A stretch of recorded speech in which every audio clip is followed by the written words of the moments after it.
Brother, আপনি কি sure আমি এখানে আসতে বলছি আপনাকে? আপনি সেই জায়গায় কিন্তু এখানে তো বড় একটা হিজল গাছ ছিল, সেই গাছে কত রকমের পাখি বসতো। আমরা বন্ধুরা সেই হিজলের নিচে বসে অনেক সময় কাটাতাম। সেই গাছটা কোথায় গেল?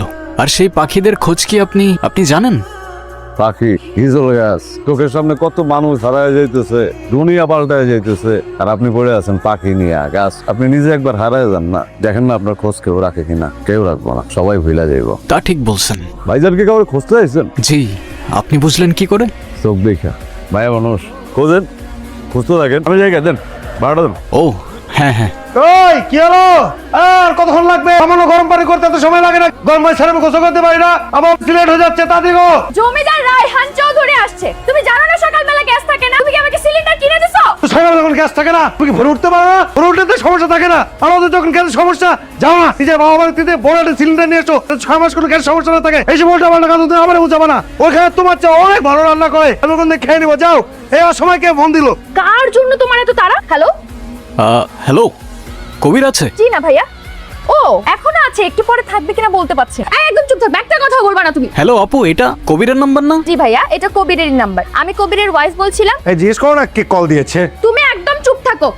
ভাই আপনি যে হন না ভাই, প্লিজ আমারে বাঁচান ভাই, প্লিজ। আরে এই কবির, কি অবস্থা তোর? এক সময় কত গার্লফ্রেন্ডকে একসাথে ম্যানেজ করছো। সোমা, রোমা, পিঙ্কি, প্রিয়া, রিনি, চিনি, আরো কত। তোর বউ তোকে পেটাচ্ছে। ওয়ারে সিন দোস্ত। দোস্তি কোথায় দোস্ত? তুই কি দেশে?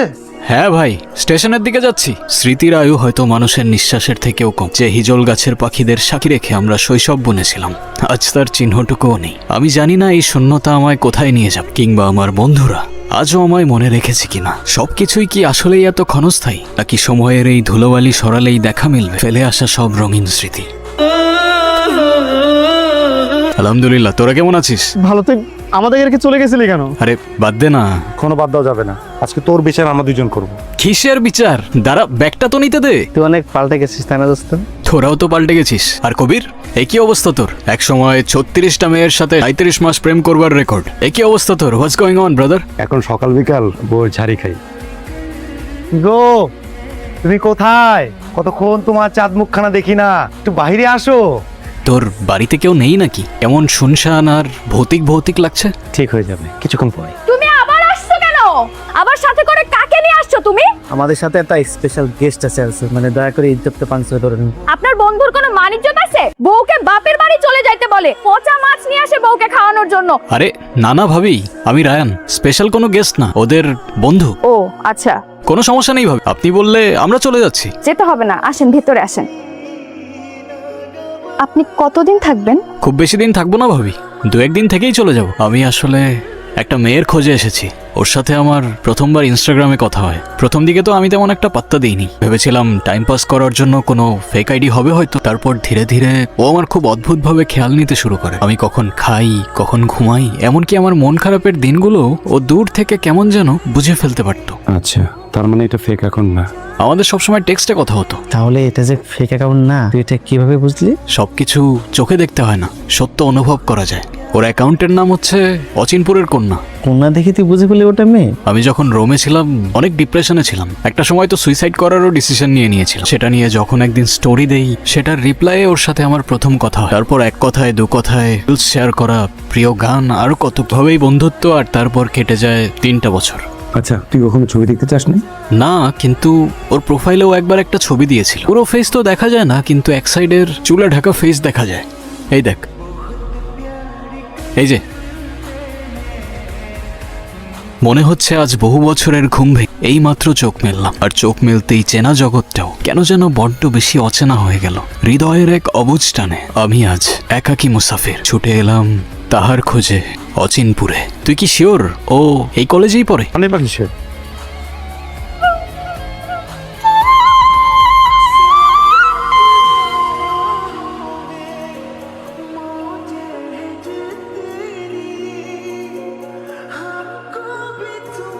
ওকে দেখছিস তোরা?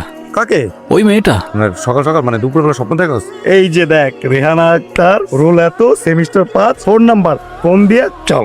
রানার কি দরকার আপনার? ভাইয়া, আমি আসলে রেহানার থেকে ইনফরমেশন নিতে চাচ্ছিলাম। ওর সাথে একটু কথা বলা যাবে? রেহানা আমার বউ, রেহানার আমি জামা। রেহানার কেন দরকার আপনার? ভাই, একটু বোঝার চেষ্টা করেন না, ইনফরমেশনটা আমার জন্য অনেক ইম্পর্টেন্ট। এই মেয়ে, এই ফাইজলামি করেন আপনি? কে? আমার বউয়ের লগে আপনার কথা বলাই দিমু। হ্যালো, হ্যালো, কে বলছেন?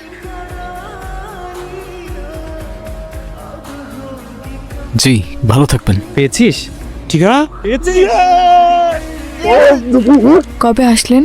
এই তো বেশ কিছুদিন হলো। গ্রামের অলি গলি রাস্তাঘাট তোমার কলেজে কোথায় কোথায় খুঁজি নাই তোমাকে আমি। আপনি এখানে এসে কাজটা একদমই ঠিক করেন। এর থেকে ভালো কাজ হয়তো আমি আমার জীবনে আর একটাও করি। অন্তত অচিনপুরের সেই কন্যাকে দেখতে তো পেলাম। দেখতে এসেছেন, দেখেছেন, এবার চলে মানে আমি তোমার জন্য এত দূর থেকে আসলাম, এত কষ্ট করে তোমাকে খুঁজে বের করলাম, আর আসতে না আসতেই বিদায় দিয়ে দিলে। আগামী শুক্রবার আমার বিয়ে। তোমার বিয়ে? এক বয়স্ক লোকের সাথে আমার বাবা আমার বিয়ে ঠিক করেছে। তার কাছে অনেক টাকা ঋণী। বিয়েতে রাজি না হলে হয়তো আমাদের যে আশ্রয়ের বাড়িটা সেটাও থাকবে না। তাই বাধ্য হয়ে অনিচ্ছা থাকা সত্ত্বেও আমাকে এই বিয়েতে রাজি হতে হয়েছে। আর তুমি এই বিয়েতে খুশি? আমাদের মতো মেয়েদের কপালে খুশি শব্দটা বড্ড বেমানান। এটাই হয়তো আমাদের নিয়তি। মুসাফির তার গন্তব্য খুঁজে তো পেল, কিন্তু গন্তব্যে আসার পর জানতে পারলো তার গন্তব্যের মানুষটা ততক্ষণে অন্য কারোর হয়ে গেছে। জীবন হয়তো এমনই, খালি মায়া বাড়ায়। আর তোমার তো নামই মায়া, কাটবে কি করে জানি না। আপনি এখান থেকে চলে যান। 24 ঘন্টা? 24 ঘন্টা মানে? চলে তো যাবই, কিন্তু তার আগে 24 ঘন্টা তোমার আর তোমার ফ্যামিলির সাথে আমি কাটাতে চাই। কখনো তো কিছু চাইনি তোমার কাছে, মনে করো এটাই প্রথম আর এটাই শেষ। আন্টি আসসালামু আলাইকুম। ও হচ্ছে আমার কলেজের ফ্রেন্ড। উনি বাসায় নাই, এই জন্য আমাদের বাসায় একদিন থাকবে। একটা দিনই মাত্র। আমি তো আপনার ছেলের মতোই বলেন। এই নিন গুড়মুড়ি। আমাদের এখানে সন্ধ্যা হলে এটা খায়, আপনি খেয়ে দেখতে পারেন, ভালো লাগবে। তাই নাকি? দেখি তো। নাও, তুমি নাও।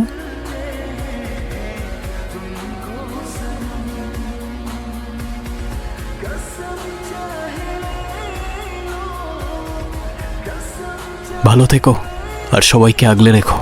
আসি।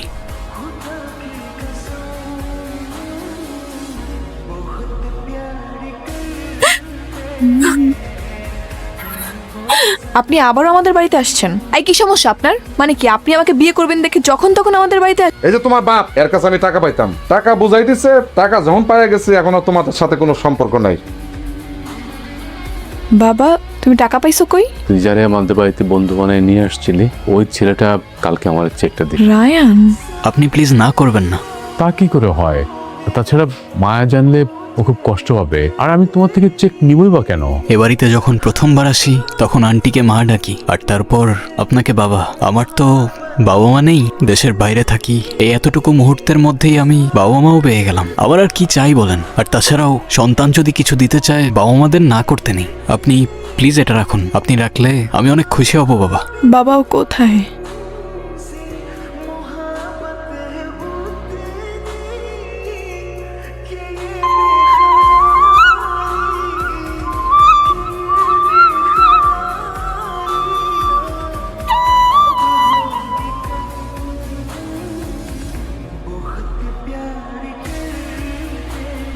তুমি এখানে? চলেই যদি যাবেন তাহলে ফিরে কেন এসেছিলেন? আমার মুক্তির দাম দিয়ে নিজেই চলে যেতে চাচ্ছেন? টাকার বিনিময়ে হয়তো মুক্তি পাওয়া যায়, কিন্তু অধিকার কি পাওয়া যায় মায়া? আমি চেয়েছিলাম তুমি তোমার আকাশটা ফিরে পাও, যেন সেই আকাশে আর কালো কোনো অন্ধকার না থাকে। এক পশলা বৃষ্টির মতো করে আসলেন, মায়ায় জড়ালেন, এখন আবার চলেও যাচ্ছেন। কিন্তু আপনি একবারও ভাবলেন না আপনি চলে গেলে হয়তো আমার আকাশটা আলোকিত হবে না, বরং মেঘে ঢেকে যাবে। মায়া তো বড় অদ্ভুত জিনিস। কি দিয়ে পরিমাপ করব জানি না, তবে সেটা একতরফা হলে যত্ন করে রাখাটাই ভালো। তাচ্ছিল্য করে তো আর উড়িয়ে দিতে পারি না, তাই না? গন্তব্য জানা থাকলে ঠিকই ঠিকানা খুঁজে ফিরে আসা যায়, যেমনটা আপনি। আর কে বলেছে একতরফা? ভালোবেসেছি, হয়তো প্রকাশ করতে পারিনি। এবার আর টেক্সটে না, জীবন দিয়ে জীবনের গল্প লিখবো। তুমি কি নিয়ে যাবে আমায় তোমার অচিনপুরে? তা এখন কি এখানে বুদ্ধর মতো দাঁড়িয়ে থাকবেন নাকি সামনে এগোবেন? ও হ্যাঁ, আপনি এতগুলো টাকা কোথায় পেলেন? ওই তো রোমে আমি পার্ট টাইম জব করতাম, ওখানেই সব টাকা জমানো ছিল।